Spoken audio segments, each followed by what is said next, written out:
एक समय की बात है, आलमपुर गांव में एक परिवार रहता था। उस गांव में मीना देवी अपनी बड़ी बेटी खुशी और अपने छोटे बेटे राहुल के साथ रहती थी। मीना के पति की मृत्यु 2 साल पहले हो चुकी थी। मीना अमीर घरों में काम करके अपना घर चलाती थी।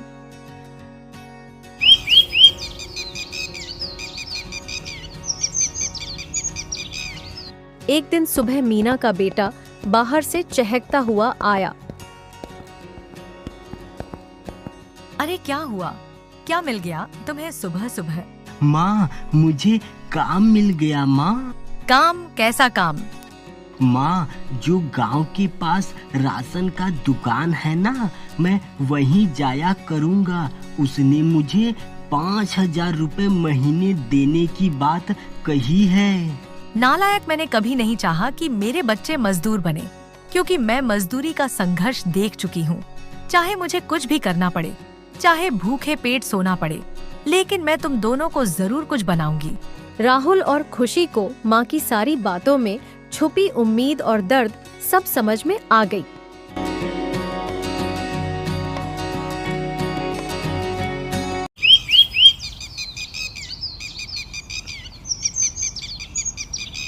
इसी प्रकार कुछ वर्ष बीत गए। खुशी ने 12वीं पास कर लिया और राहुल ने 10वीं कक्षा। माँ, अब आगे क्या? आगे क्या मतलब? जो आगे होता है वही होगा। शादी। किसने कहा इतना पढ़ने के बाद शादी होती है? मैं तुमको डॉक्टर बनाना चाहती हूँ बेटा। तुम्हारे पिता की मृत्यु गरीबी और इलाज न मिलने के कारण हुई, इसलिए मैं तुमको डॉक्टर बनाना चाहती हूँ ताकि किसी गरीब की मौत ना हो। आप इस दुनिया की सबसे प्यारी माँ हो गई तारीफ, अब जाकर पढ़ लो। मैं कल सुबह डॉक्टर के पास जाऊंगी और उनसे पूछूंगी कि डॉक्टर कैसे बनते हैं। माँ, मुझे पुलिस इंस्पेक्टर बनना है। मेरा भी पूछ आना कि मुझे क्या करना होगा। दोनों बच्चे पढ़ने लगे, लेकिन मीना की चिंता बढ़ने लगी, क्योंकि उसने बच्चों को वादा तो कर दिया, लेकिन पढ़ने के लिए पैसे कहाँ से आएंगे? इस चिंता में वह डूब गई।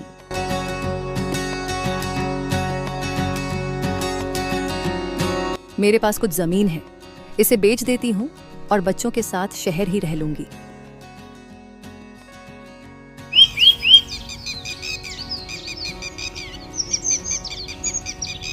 मीना सुबह डॉक्टर के पास पहुंची और डॉक्टर से मिली। हाँ, बोलिए आंटी जी, आपको क्या प्रॉब्लम है? मैं अंग्रेजी में कुछ नहीं जानती। आपको क्या बीमारी है? मुझे कोई बीमारी नहीं है, मुझे सिर्फ जानकारी लेनी है। मैं अपनी बेटी को डॉक्टर बनाना चाहती हूँ। डॉक्टर बनने के 2 तरीके हैं।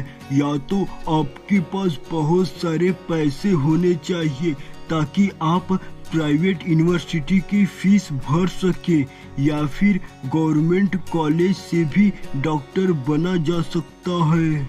मेरे पास बहुत पैसे नहीं है, लेकिन मेरा सपना है यह। हाँ, तो आप सरकारी कॉलेज से कराइए, लेकिन इसके लिए एक पेपर देना पड़ेगा जिसको NEET नीट कहते हैं, लेकिन इसमें बहुत मेहनत लगता है। आप घर में एक मोबाइल खरीदकर YouTube की मदद से कोचिंग दिला सकते हैं और इसके बाद सारा खर्च सरकार देगी। मीना वहां से आ गई, लेकिन अब उसको मोबाइल की जरूरत थी।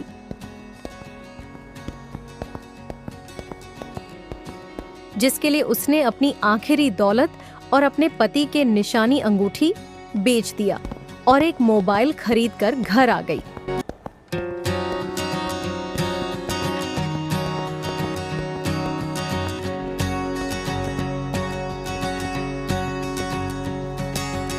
तुझे डॉक्टर बनने से कोई नहीं रोक सकता, और तुम इस मोबाइल से पढ़ाई करना और जो परीक्षा डॉक्टर ने बताया है उसको पास करना, फिर तू डॉक्टर बन जाएगी। और राहुल, तू भी पढ़ लिया कर इससे। दोनों बच्चे फोन पाकर बहुत खुश हुए। राहुल ने अपनी 12वीं की तैयारी और खुशी ने नीट के लिए पढ़ना शुरू किया। एक दिन खुशी और राहुल बैठकर पढ़ाई कर रहे थे, तभी बाहर से एक पड़ोसन आई। देखो जी कैसा समय आ गया है। माँ रोटी बना रही है और लड़की बैठकर हंस रही है। बहन, वह दोनों पढ़ाई कर रहे हैं। अरे राहुल का तो समझ में आता है कि पढ़ने से फायदा होगा, लेकिन खुशी को क्यों ढील दे रही हो? मैं अपने दोनों बच्चों की पढ़ाई के लिए घर घर जाकर बर्तन मांजती हूँ और रोटियाँ बनाती हूँ। अजीब औरत है, जवान बेटी सर पे बैठी है और चली है उसे कलेक्टर बनाने। थोड़ी भी शर्म बची है कि नहीं?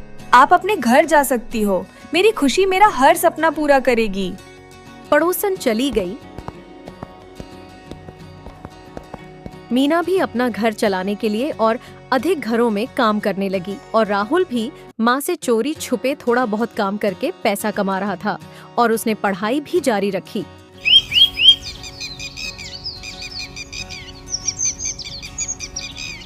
फिर वह दिन आ गया जिसका सबको बेसब्री से इंतजार था। खुशी का दाखिला शहर के बड़े कॉलेज में हो गया। आज तूने मेरा एक सपना पूरा कर दिया, लेकिन इसके आगे का तुम्हें खुद देखना है बेटी। तुझे खर्च के लिए मैं बराबर पैसे भेजती रहूंगी। अपना ख्याल रखना। हाँ दीदी, यहाँ की कोई चिंता मत करना और बहुत अच्छी और बहुत बड़ी डॉक्टर बन के आना। खुशी भी दोनों को गले लगाती है और शहर के लिए निकल जाती है।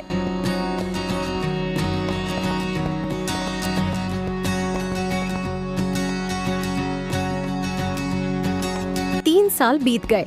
एक दिन मीना खेतों में काम करके जब वापस अपने घर आई तो उसने देखा कि गांव में सभी लोग उसके घर के सामने खड़े हैं। वह यह देखकर डर गई और भीड़ में से ही घर में जल्दी से प्रवेश की। राहुल, सब ठीक है ना? हाँ माँ, आज तेरा बेटा पुलिस इंस्पेक्टर बन गया है। आज मेरी मेहनत सफल हो गई माँ। मेरा ये जीवन सार्थक हो गया। मीना भावुक हो गई। एक साल बाद राहुल की ज्वाइनिंग हो गई, लेकिन उसने गांव नहीं छोड़ा क्योंकि उसकी माँ गांव में ही रहना चाहती थी। लेकिन उनके घर और पॉकेट दोनों का साइज बदल चुका था।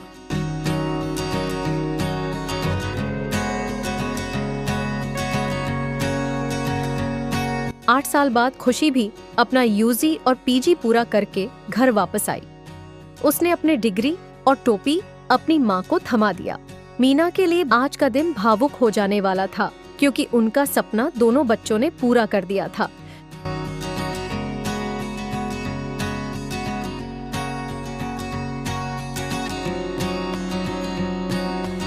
खुशी ने माँ के कहने पर गांव में ही मुफ्त अस्पताल खोल दिया और सारे खर्चे राहुल ने उठाया और हॉस्पिटल का नाम मीना सच्चिदानंद हॉस्पिटल रखा और पूरा परिवार असहाय लोगों की सहायता करते और खुश रहने लगे।